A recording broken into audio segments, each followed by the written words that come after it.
तर राम राम भावांनो, आपल्याला आज जायचं आहे दक्षिणमुखी हनुमान मंदिरात, कारण आमचे 11 दरवाजे खोलले होते आणि आमचं हनुमान मंदिर पूर्ण पाण्यामध्ये होतं.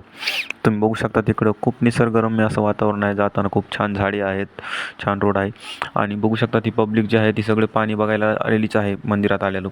पण आता थोडं पाणी कमी झालेलं आहे, म्हणजे खूप कमी झालं होतं आम्ही जाऊस तर, कारण की दरवाजे बंद केले होते. तुम्ही बघू शकतात आणखीन पण आपल्या हनुमंतराया अर्धे पाण्यातच आहेत. तुम्हाला दाखवतो मी, बघा तुम्ही. कारण की हे मंदिर खूप वरी आहे, पण इथं 10 ते 15 फूट असं पाणी जमा झालं होतं. 10 ते 15 फूटवरती पाणी जमा झालं होतं. मामानं ह्या बघू शकता तुम्ही काय आणले खेळण्यासाठी लहान मुलांना. तर हे आहेत आपले मित्र बबलू आणि इथं आले गुरव आहेत.